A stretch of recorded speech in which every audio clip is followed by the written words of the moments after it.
The Bootcamp is a program that Best Homes launched just a few weeks ago, where every Tuesday we together and go over a monumental pillar for your real estate business. We call it a boot camp because every week it's covering a specific thing that's going to help enhance your business, from how to write a contract to how to use transaction desk.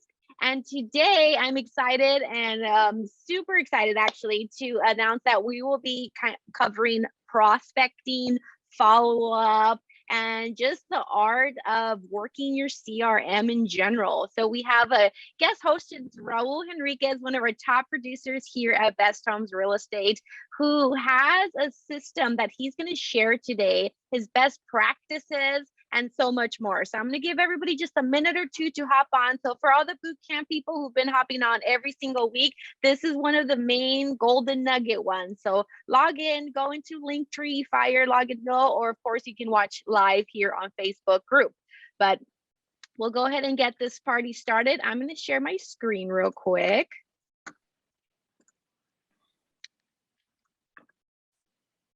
I was telling Tristan, I want to be like those open door, I think it was what can't remember. Oh, Divvy Homes, where they had a little song. While we give everybody a moment to fun. They were super snazzy.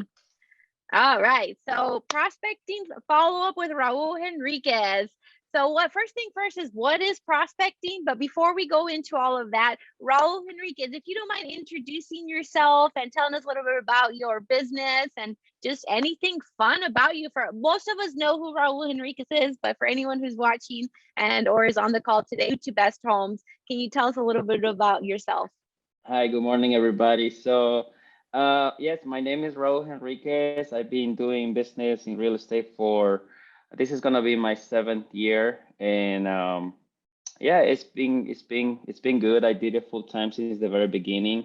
The first years, as everybody knows, is rough. It's difficult, but it's when you either make it or break it. You realize this is yours, or this is for you or not. So, I I learned a lot by listening to other people, especially people who were not just teaching you what to do, but I saw that they were doing it, and I kind of got together with people who were making calls, and I will see what was working for them and what wasn't, and how many hours they were taking and how many calls they were making, and I will sit right next to them and make calls as well, so I will feel comfortable, or at least I am with somebody, and have the energy, and that helped me a lot to be with somebody who was doing the things, and yeah, that's me. So with Best Home Real Estate, I think this is my 3rd year, right? Yep. Yes, this is my 3rd year, and last year I was the top 4, and yeah, that's pretty much my story. There we go. All right. And a few little tidbits. Raul does use the CRM Sync. So here at Best Homes, we do offer 2 CRMs. One of them is KV4 and one of them is Sync. So a lot of us have our pros and cons. It's the beauty behind the CRM options. So anything he is going to be referencing will be using our CRM Sync. So for any CRM related questions, feel free to message us down or comment down below, or follow up with us after today's call. But just wanted to give everybody a little tidbit in regards to that. So I'm going to go ahead and get started on the next slide in regards to prospecting. As we all know, prospecting is something that we sometimes only think of when we're thinking of online leads, right? Like Facebook leads, Google leads, and we get this like thought process in regards to how sometimes we go into a little bit more of a negative thought process in regards to it, and try it, don't, and we're not very consistent. So the secret sauce to many when it comes down to prospecting is the fact that they create a routine and they're consistent. 2 things that are very important in this pillar of business. But you want to think broader than that. Prospecting is with all your leads, whether it's friends, family, neighbors, people at a party, open houses. You have to utilize your CRM and you have to prospect no different than when you are prospecting for online leads. So really kind of keep that in your thought process all the time. Some of us host tons of open houses and we get all these feedback sheets and names and numbers, and it wasn't instant, or they're not buying in the next weeks or 8 weeks. So then it just becomes an afterthought and we forget, we never put them in the CRM. and et cetera, et cetera. So that's where it's very important to create the system and utilize and talk to people such as Raul today to really get some inspiration. Sometimes things are said to us multiple times from the same person or from different people, and one time one specific person, it just clicks. So today I just have a feeling when Raul is going to cover his, it's going to click for you because it works for him, and he's going to kind of cover his prospecting process. So if you don't mind, Raul, will you cover your prospecting process and just any tidbits and golden nuggets? Yeah, so basically, if I was a new agent, I will do open houses at least one one every week, and especially on Saturday.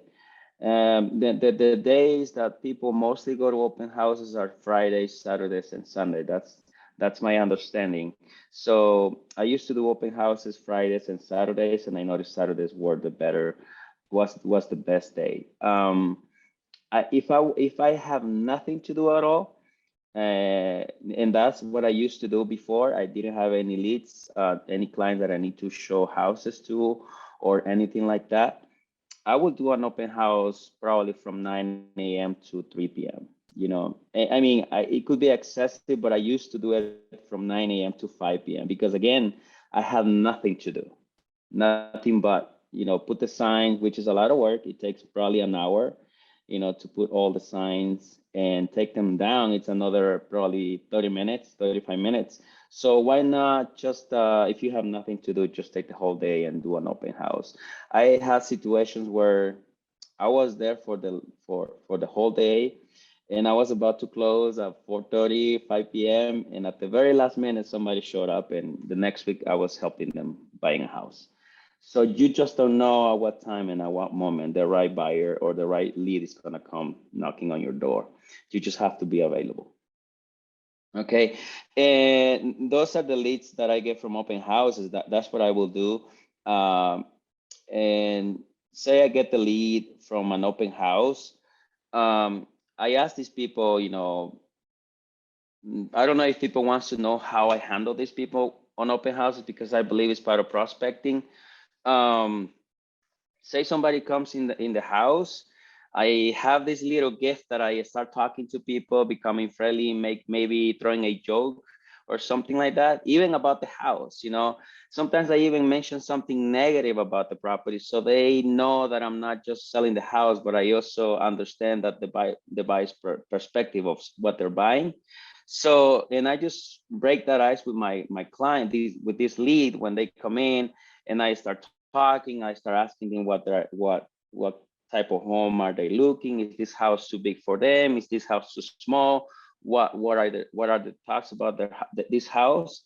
And basically, I create this relationship that after I feel that these people trust me, then I ask them for their information. So that will probably would take me between 3 to 5 minutes, having a little conversation with them.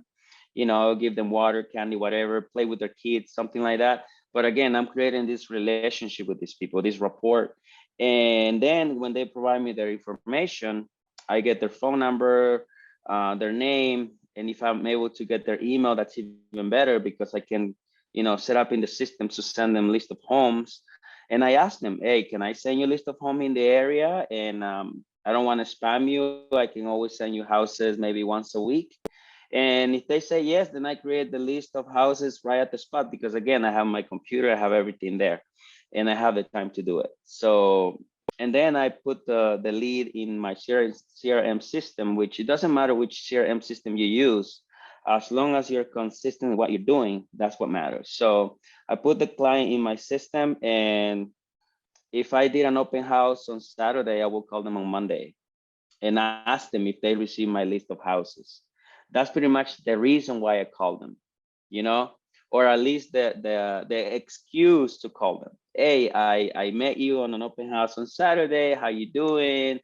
And I asked them, did they receive the list of houses? And what do they think? Do you want me to change it? Blah, blah, blah. I asked those questions just to create this conversation. And then they start opening up. They start opening up. They start saying, okay, look, Raul, I'm interested in looking to buy in this area. I need, and then I start asking, do you need somebody to help you with financing? I can help you with that, blah, blah, blah. And again, the excuse is because I started sending them list of houses. I want to make sure on Monday that they have received them. And then I started the conversation, which is going to take me to the next step, and that is to send them with the lender. Okay. Or at least to know when they're buying. Are they going to buy in 3 months, 6 months? What's their situation with the tenancy that they have? Uh, when the rental is expiring and stuff like that. That way I create my follow-up depending on what they tell me. Let's say they tell me that their tenancy is going to expire in 6 months, then I'm going to follow up with them in 3 months, you know, just to see how they're doing, see if they're still looking to buy a house, if they are receiving my list of houses. And even though I can check in the system whether or not they're seeing my list of houses, I still call them. I just want them to remember me, because they might just see my list of houses, but I want them to remember me. You know, and maybe other realtors are doing the same, but I am the one calling them. Does that make sense? So I call them on the third month, and then actually, then if they tell me they're still on and they want to buy in 3 more months, then I call them about 2 weeks before they tell me to call them. Say they say call me in 3 months, I call them in 2.5 months, just to be ahead of the game. They won't remember when I call them, so they won't be counting the time, but I put in my reminders in the system that I will call them in 2.5 months. So that's pretty much what I used to do with open houses. I will do at least 1 or 2 open houses a week, because again, I didn't have much to do other than just sitting there watching Right. Netflix or whatever. Yes. Yes. Perfect. Well, those were specific bullet points for anyone who's just joined on open house, the follow-up process at open house. So if you've all booked open houses and you haven't been doing that with your leads, this is that moment to go back and maybe revisit them and start doing something fresh for anyone else. So now online leads, Ro, you're really good at Facebook leads and Google leads, and you do pay and invest in one social media marketing from in-house Tristan, but you also invest on online leads. Can you walk us through, like, when you get a brand new lead, boom, it just got in, and what does it look like from there with you and your routine? So calling leads is a different story. It's more difficult because these people don't know you. So you have to understand that. You have to make sure you know that. If you're just calling them and you don't realize that these people don't trust you, don't know you, uh, it's hard. Okay, so that's why when I call these people on online leads, when I receive them, I call them within 24 hours. Obviously, the sooner the better. If I can call them within 5 minutes, that's even better. But sometimes I cannot. Okay, but again, if you're a new agent, I'm sure you can. You can call me within 5-10 minutes. That will be better. Sometimes I wait, depending if it is a weekend. I call them on Monday, and that's what I do. The first thing I do is call them. I recommend if you can call them twice the first day. Okay. So the first day that you call them twice, because if they don't respond, that doesn't mean they don't want to talk to you. Again, they don't know who is calling. And if you call twice, they might think it's an emergency and they may respond your phone call. Does that make sense? If you call once and then maybe in 5 minutes you call again, they'll see 2 calls in a row that were missing, and that is gonna probably raise the flag. Who is calling me? Make sense? Okay, so that's the first day. On the second day, which is actually the next day, you send them a text. And when you send them the text, you also create a list that since they provide you the email address in the system, when you receive the online lead, you also get the email address. Send them list of houses and just set it up for twice a week. Don't set it more than that, because that's gonna be more like spamming people. Just set it twice a week, okay?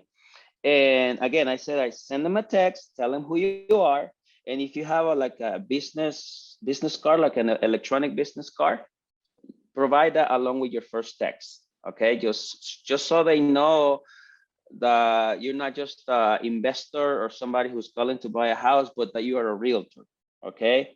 And that you have a license, and you are a professional. So send them a text, telling them who you are, send them the business cards, your business card along with that, and also create in the system a list of houses that you send them twice a week. Okay. On the third day, I make the third call, and if they don't respond, this is assuming they don't respond. Okay. If they don't respond, then I wait another day, and then I send a second text, and then I only call them 4 times. Okay, if they don't respond. So two times the first day, and then another call, and then the last call. The last call on the fourth day is when I just leave a voicemail saying, "Hey, this is Raul with Best on Real Estate. I've been trying to reach out to you. You might not be available, but just in case you're still interested in looking to buy a house, this is my phone number, and I will be happy to help you." Something in that line. Again, I'm very friendly when I'm talking to these people because they don't know me. They haven't seen me. They don't even have the certification that I'm a realtor. So, and then the very last thing that I do is send them the third text, which is the very last one. And I also send them something similar. "Hi, this is Raul again. I just wanted to give you a friendly text. Hopefully whenever you are interested in buying a house, I can help you out." Something like that. And I leave it there, and I keep the system sending them list of houses. And sometimes, like 2 weeks ago, I received a call from a client that I got last year, and I did all this, and they never responded, but they kept receiving my emails, my list of houses, and then they called me and they say, "Raul, we're now interested in looking to buy a house, and we noticed that you've been consistent in sending us list of houses, and we want you to represent us." And that's a year later, you know. So it works. You just gotta be consistent. If you put something, if you have a system that you're gonna follow, you just want to be consistent on that. Just don't do it just once or twice, and if you see it doesn't work, you stop doing it. Just keep doing it, just like open houses. If nobody shows up, that doesn't mean nobody's gonna show up on tomorrow's open house. Make sense? Maybe you need Yep. to bring more signs. Maybe you need to advertise it on Facebook in Facebook groups and stuff like that. But again, don't give up on your systems. Just be consistent on what you're doing. Perfect. Thank you, Raul. So how many hours a day are you calling or prospecting, and how many hours a day and how many days a week are you doing this?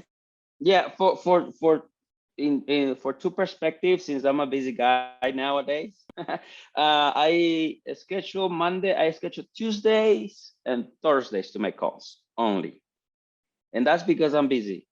But if you're not busy, I recommend, if you can, and I know calling it traumatize people sometimes, you know. So if you want to be healthy mentally, you don't want to get crazy and stuff like that, then just call maybe 3 times a week, three days, maybe Mondays, Wednesdays, and Fridays. You know, you skip a day. That way your mind rests. So, and I call them between 4:30 and 6:30 because I know that's where most people are out of work, are available, and I'm able to reach out to them. Some people call them during the day, maybe at noon, but when we assume people are at lunch, or in the morning when we assume people are just woke up. But I feel like in the afternoon is what works for me.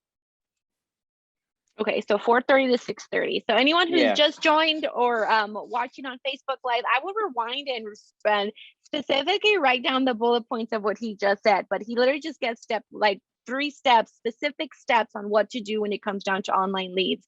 Ro, do you mind sharing how many deals you closed from Facebook or your online lead gen last year, in addition to just your SOI? So just online leads. You kind of have a ballpark number on how many? So we close because we are a team. I believe we close about 4.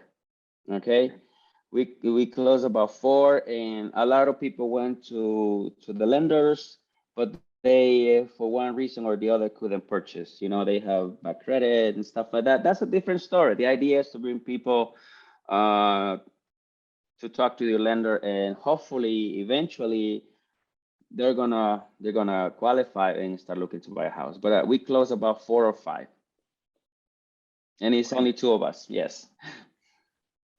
All right. Before we dive into the follow-up process and all of that particular subject, because that in itself is it's a pillar by itself.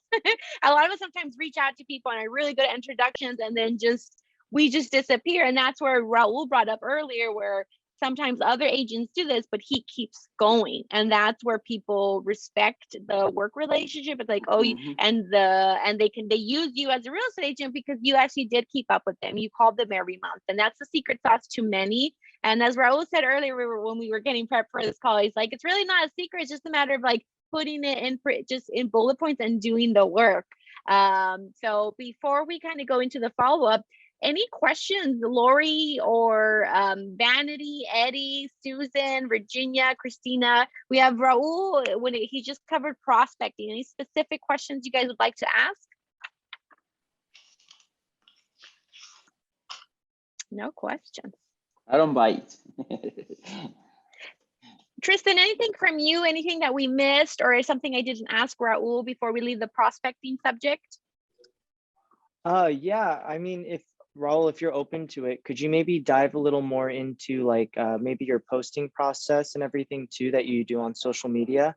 I do know that a lot of agents, they ask a lot of questions on, like what to post, when to post, and you do a very good job with it. So maybe could you just kind of take them through your maybe day-to-day or your weekly routine of your kind of like your non-negotiables of what you need to do on social media to So I learned, I want to give credit to Virginia, and I know she's present.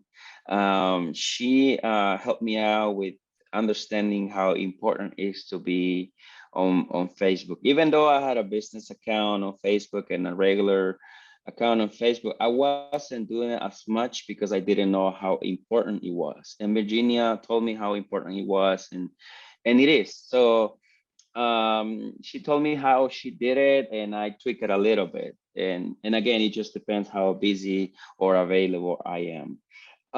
So I have a system written down where on Mondays, for instance, I can just post something funny, something like a meme, something that is not really offensive, but it's just funny. Maybe something that people are gonna say, ha ha ha ha, blah blah blah blah.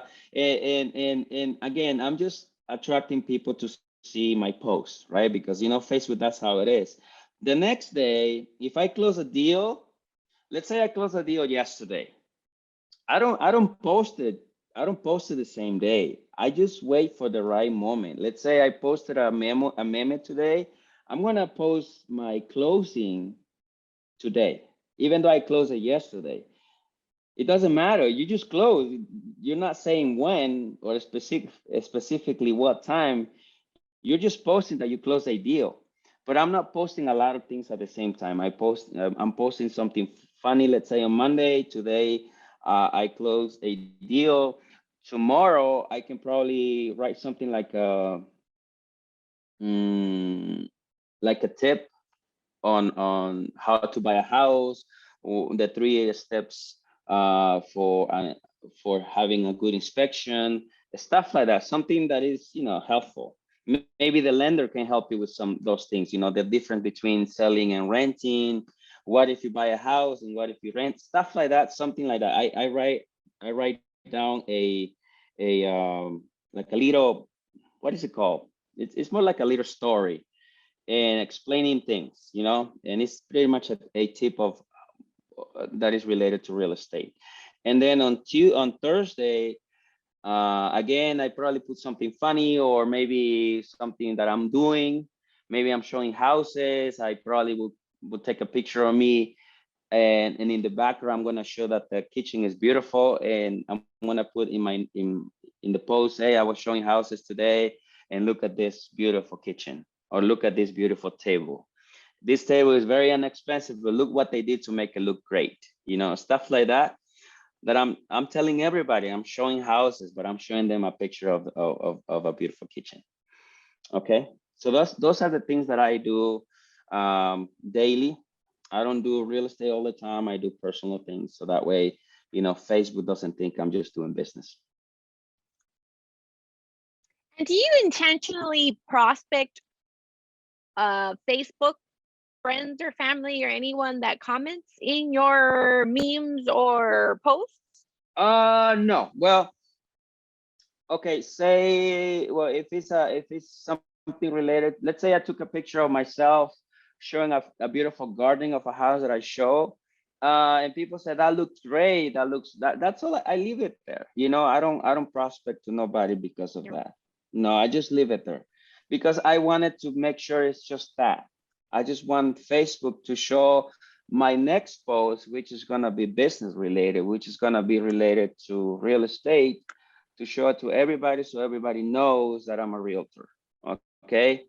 And I also have I asked Virginia and everybody else if they have a listing. I asked them for permission so I can post that listing on my account on my Facebook. I don't have to say it's my listing. I'm not saying it's mine. I'm just saying, voila, here's a beautiful house for sale. People assume it's my listing.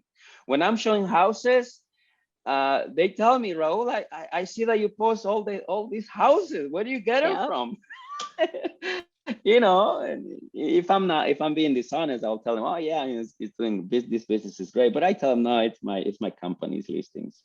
But again, that's with them. That's because they're asking me. But out there, everybody is thinking that probably I'm just too busy, that I'm a professional. And that's what I want them to know, that I'm doing all these things because I know what I'm doing.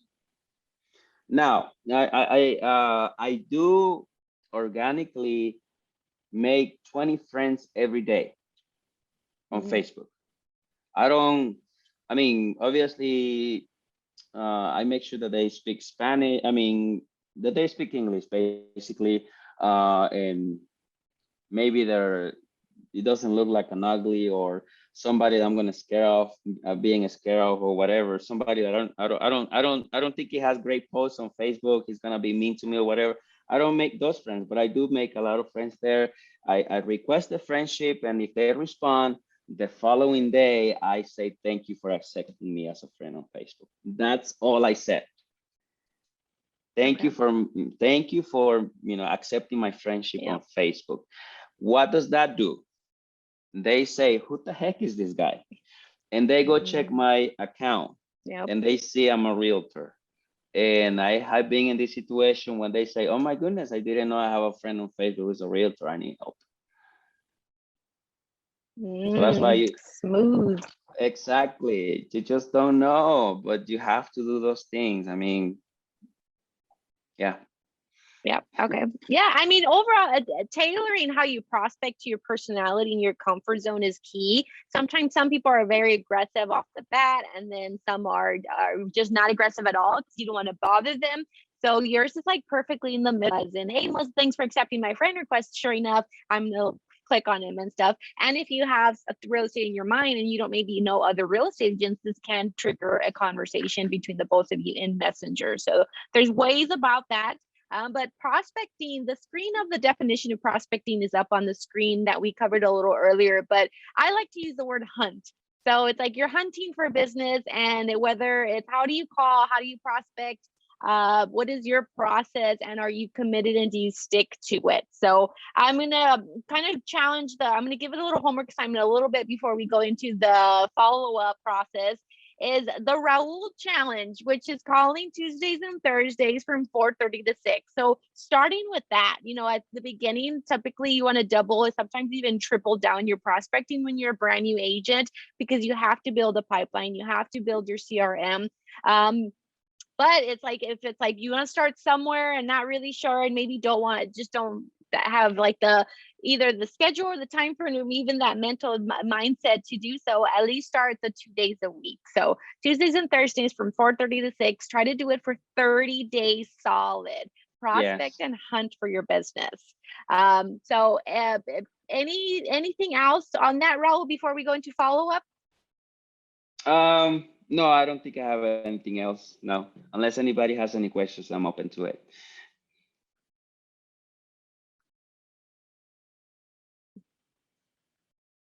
Perfect. Then we'll move right along. So the art of follow-up. So we get leads, we call them, we do this twice a thing, we put them on the home search, they're getting alerts, and then we just let the system do its thing, or we just don't call until they call us back, which sometimes works for some and for many not quite so. So what is your follow-up process in depth? So I know you kind of gave some little previews on it, but if you had to specifically write it down on a blueprint, what is your process, and what would you suggest to others who struggle with this in general? So, okay, so let's go back to, let's say, an online lead. If I call them on Monday, let's say I get these leads on Sunday, because that's where most of those leads come. So I call these leads on Monday. I call this lead on Monday. They don't respond. So I leave them a voicemail. I say, hi, this is Raul with Best Home Real Estate. I noticed that you went to my website on Facebook, and I just wanted to follow up and see if you are interested in looking to buy a house. Please call me back. My phone number is 602-614-5973. Okay, I just do that, and I don't do much. Then I make a second call. If they don't respond, I wouldn't leave a voicemail because you already left one. Okay, and then I have written down texts that I have as templates, and I can share them with anybody if they want to. That I have these texts that I send on Mondays. I just copy and paste it. I don't type it myself, you know. And I also have my cell phone linked to my computer, because that way I don't have to be using my cell phone to be texting. I just have it in my computer, and I just copy and paste that text that specifically is for that day, for Monday, or for the first text, for the second text, and for the very last text. Okay. And the second text is very similar to the first one. And the third text, the last text, is the one what I say, hey, I hope one day I can help you to buy a house. At the same time, I'm saying I'm not gonna text you again. You know, hey, this is Raul. I've been trying to reach out to you, but you know, just in case you're interested to buy a house in the future, I hope I can, you know, you can count on me. Something in that line, and you know, that's it. That's all I do. That's related to text, and also with voicemails. I don't do much. I mean, I just do it like that. Whatever I did in the first day, I leave the same voicemail the second day, the second time I call them. I don't really change much. Okay. And maybe the second voicemail is gonna be, hey, this is Raul with Best on Real Estate. I called you yesterday. I wasn't able to reach out to you, and I just want to make sure that you know you receive my call. And if you're interested in buy a house, please let me know. This is my phone number. Something in that line. I don't really go with magic words. Any words for me? Yes. Okay. And what about your follow-up with people you've already connected with, but maybe are working on credit or 6 months away, whatever the case might be? I think sometimes those conversations can be awkward for some, or just so awkward that you just avoid anything not to call. But what is your follow-up for someone? Let's just say you called me and I said, X, Y, sure, I want to buy, but my credit's not good, and you send them to a lender, and do you call me every 30 days, every 60 days, a few times a year? What is your process in regards to the people there? I think it has to do specifically with the situation of the client, because you cannot put everybody in one bucket. Their situation is different. So some people, they say that their credit is super bad, but they don't really know what's a bad credit. They just think that their credit is bad because they did something 10 years ago, 5 years ago, and sometimes it doesn't matter anymore. So I encourage them and I tell them, hey, it doesn't matter if you have bad credit or you think you have bad credit, because my lender can help you fix your credit for free. Just when you mention that, they're willing to go with your lender. Oh, really? Yes, he's willing. This lender is gonna help to see you, help you fix your credit if you need to for free. Unless it's something really huge, I tell them. Unless it's something that he's not able to do, he's gonna tell you. But most of the time, most of my clients who have bad credit, my lender is gonna help them for free. And eventually you're gonna buy a house. And it could take 2 months, 3 months. As long as you do what the lender is telling you, you're gonna have a house, and I'm gonna help you. So I send them to my lender. Obviously, my lender is not me. Hopefully, the lender does the right thing. And if the lender is able to run their credit, sometimes the credit is not really bad. They only need a couple of points, and in a couple of weeks, you're showing them homes. Sometimes they need 2 months of work, and that's where you work with the lender. You ask the lender. You don't follow up with the client. You follow up with the lender. You put in your system a follow up with the lender, and you ask the lender. If the lender hasn't sent you any update, you ask them, hey, I sent you this lead a week ago. What's going on? Any update? And if they oh, he never responded. Okay. Or if he says, well, I ran his credit and his credit is such, he's gonna be ready in 2 months.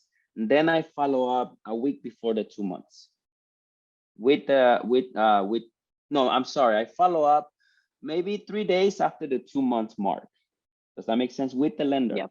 To see, I'm actually following up with the lender. I'm actually trying to see if the lender is doing the work. And if the lender tells me, oh yes, I did call him and he's gonna bring his documents, or the lender's gonna say, you know what? Thank you for reminding me because I totally forgot to put him in my system. Yeah, right. Yep. So, so I have the lender do that work. I don't do the work unless the lender tells me that the client is not responsive. Then I say, okay, look, you already called them 3 times. You already text them. They don't respond. Let me take it from now. And then I call them a couple of times. If they don't respond, that means they're just, they don't want to work with us. They're probably, there is a reason why they have bad credit. Yeah, that's true. Yes. Mm-hmm. But I have helped people who think they have bad credit and they don't. Okay. You make it sound so easy, Raul, I tell you.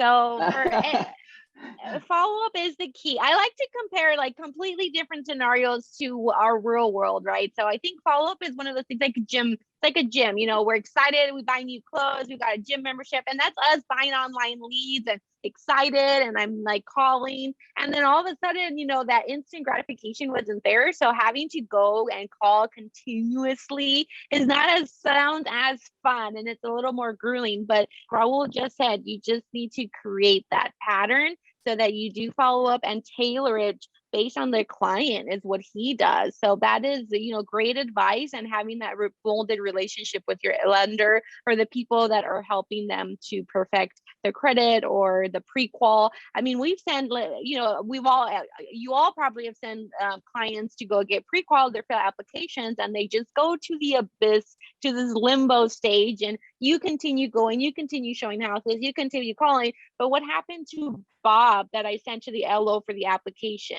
Did you create some sort of pattern? Do you have them in your CRM to call? Are you relying on your memory? Did you tell Siri on your watch? I don't know, so you have to create that pattern because you work so hard to just get a hold of Bob and send him to the LO so that they can get Bob pre-qualified, or to at least give him a gist of when he can buy, and you never followed up. Or vice versa. I spoke to Melissa 3 months ago, and she needed to work on her credit and things were going, and then you just never called. And are you just waiting for Melissa to call you to say, hey, I'm ready, Raul, the lender got me pre-qualified and I did this and I did that? Quite the contrary. It's more, we're the service business. So we do have to follow up, and we have to create a pattern. So at this very moment, we have one of our top producers sharing their secret sauce, their blueprint to you. So just tailor it to what you've said. So we've heard Alan's, we've heard Alberto's, we've heard Virginia. So if you go to our Facebook group, which if you're all watching now, you'll see that there's different tabs, discussion, events. Click on guides and kind of go through some of those pre-recorded workshops. And we've all everyone's kind of covered their particular blueprint in regards to one, lead just gen, following up is just a key in itself. But any questions on the follow-up? Tristan or Alan? I see Alan's on. Anything that I didn't ask Raul before we leave this particular subject? I mean, what he's saying is so spot on, right? And like, if one thing that we can really master in this field is, like, when you're getting leads, like, leads are leads. Leads are coming from many different sources, are going to be pretty much the same type of leads, right? But we'll really got to focus on from day one, and ideally you want to create systems around those leads, is the follow-up system, right? The follow-up system, it almost kind of becomes really a game, right? Like you got to have that positive mindset that every time you pick up the phone, every time you reach out to someone, You know, they're going to answer the phone, they're going to have a conversation with you, and they're going to share their plans, their goals, their frustrations, and all of that. And you're going to be there to really assist them and help them. You know, and that's really the game I usually play when I'm following up with anyone, whether it's a buyer or it's a seller or it's an agent, it doesn't really matter. You got to have your mindset straight in terms of that. Look, I'm calling them for a reason. I'm here to help them. I really truly believe that I can assist them. I am the best agent to really get the job done for them. That's got to be really the starting point when you pick up that phone or when you're sending a text message, right? You know, you just got to have that mindset initially, right? And then, of course, the patience.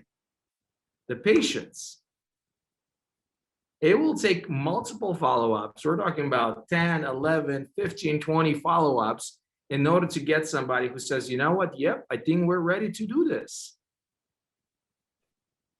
You also want to find out the reasons why they cannot buy, the reasons why they cannot sell right now, right? And one of the key questions to ask them is like, hey, just please help me understand, or please help me to explain, you know, or just, if you don't mind sharing it with me, right? What's really holding you guys up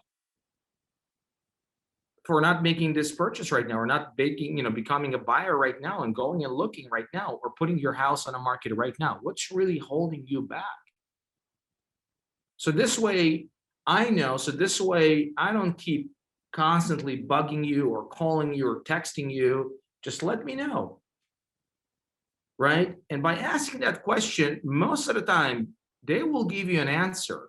And based on that answer, now you know if this is something that you can help them with right away, or it's a condition where it will take months and months and months and months for them to get ready.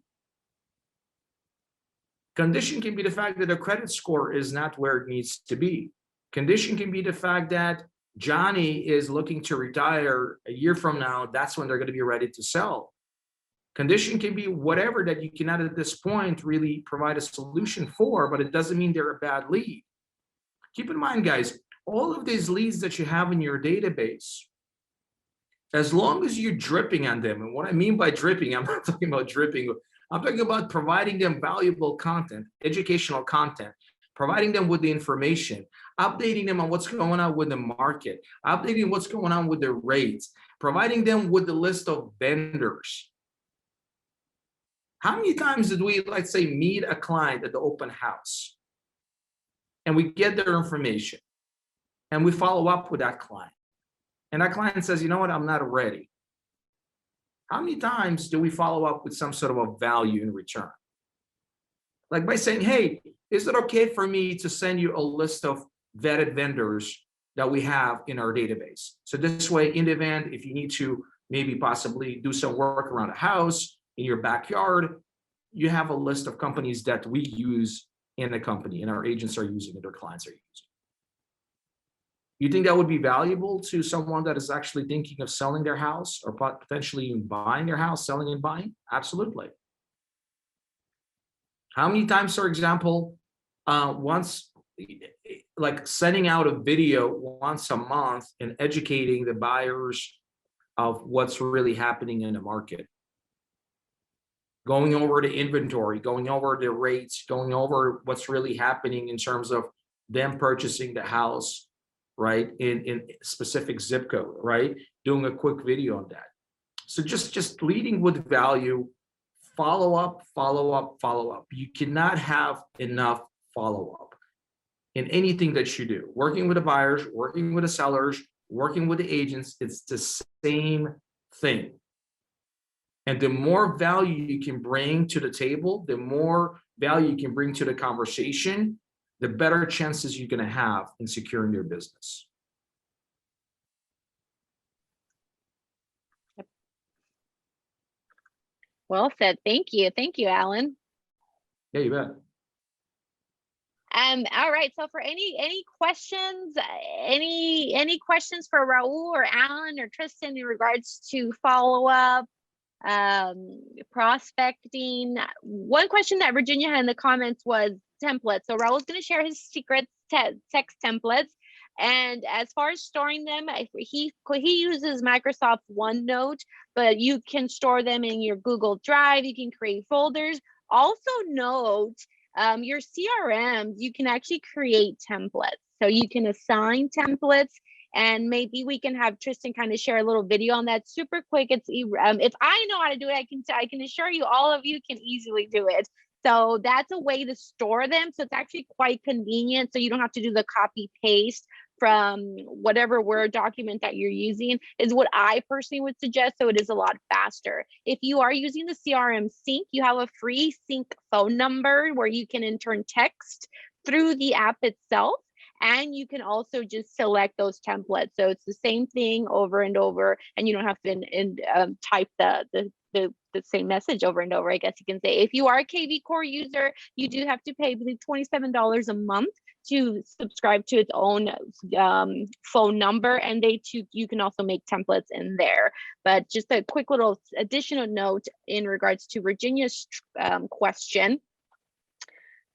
But Lori, any questions from any of the Loris or Miss Vanity? Vanity, I know you've been killing it. Everybody's been coming to the office and saying, man, Vanity's killing it with open houses. And I was like, I know. And I think, you've been very honest and vocal about your positive and, some of the challenges that you've had, which in turn have really ignited and inspired people. But any questions from your prospecting, since you have such different pillars that you're focusing on right now, open houses and online leads? Any questions for Raul from you? I mean, I guess follow-up was just the main thing, which he covered everything with that. It's just once you do meet people, whether it's face-to-face contact or on social media, it's how do you kind of will them in, Right. pretty much, and then it's just like, how do you sell yourself? I have a situation where I'm like trying to get this listing and I'm competing against Open Door right now.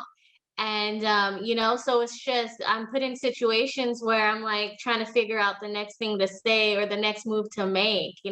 So I guess as a new agent, that's important, is learning how to follow up, learning how to continue the conversations and relationships with these leads that you're getting at open houses or online. So I think you guys covered all that stuff really good.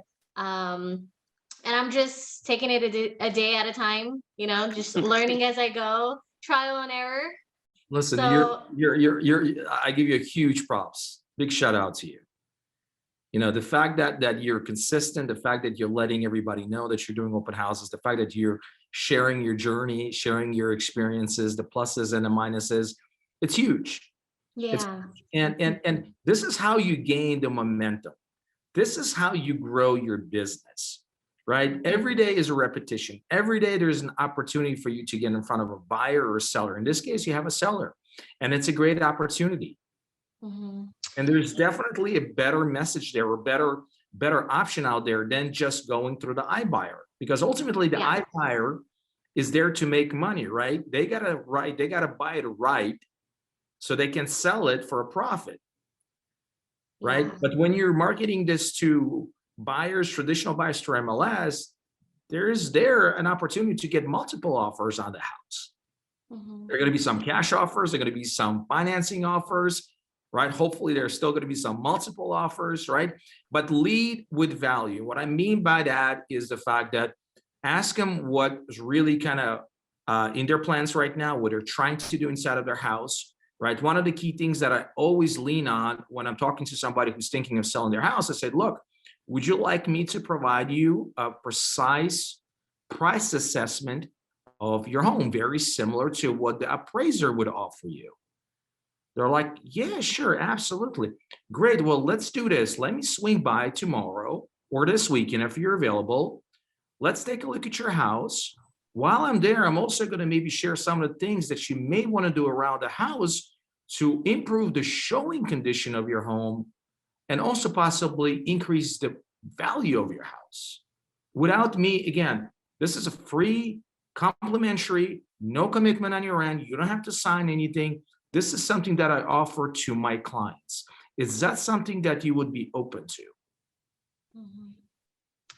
I think even with the open houses, like I had one, well actually I did 6 days in a row last week. So I'm giving myself a couple days break, but yeah, I was like on it, but I had some days where it's slow and some days where I had people stop by. And one of the days it was really slow. I only had one person come in, but he's actually interested in selling and buying. So I'm just following up with him because his daughter actually handles all the finances, so he has to go through her for everything. So I actually just messaged him right now and I'm like, do we have a date so I could come by and give you guys an estimate on how much your guys' home is worth? So it's really nice that even on slow days, you have that opportunity to meet a potential seller, not just buyers. So I have a couple people, Right. lined up. And I even mentioned, I put it in the Slack earlier. So I did an open house on Memorial Day and I didn't have any like solid leads. However, from the video that night, I did get a call from someone and I actually showed him a house the other day and we put in an offer yesterday and it got accepted.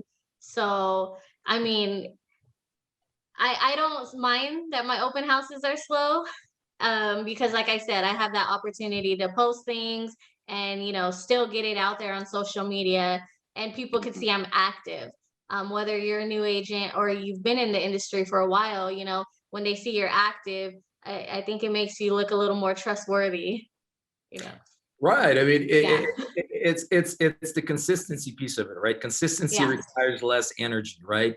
And the fact that you're doing this, and not only you're doing this through like doing open houses, but you're also recording your experience, sharing it with the entire world, seeing, having your people, like your friends and followers seeing you, right? It just builds that additional layer of credibility, right? And they're like, oh my gosh, Vanity's just killing it. Oh my gosh, Vanity's doing open houses every day. Oh my gosh, Vanity is helping out buyers and sellers, right?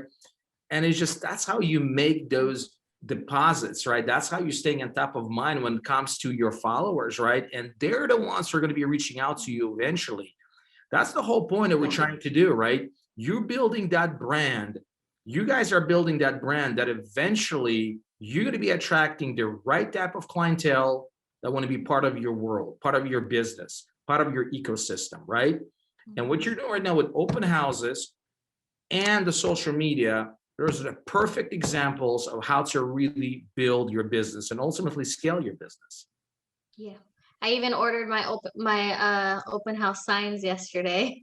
Right on. Because I was just trying to have my own made too, so I can get my brand out there as well. Certainly how I'm trying to target Levine, so I figured get my face on some of those open house signs and see what kind of business that attracts too. So I'm trying all different ways. I'm still doing door knocking, which I'll probably do more this week since I'm not going to do as many open houses this week. But I'm still going to try to stay active for sure. The days I say I'm gonna be off, and spend time with the kids, I happen to still end up working, but it's fine for now.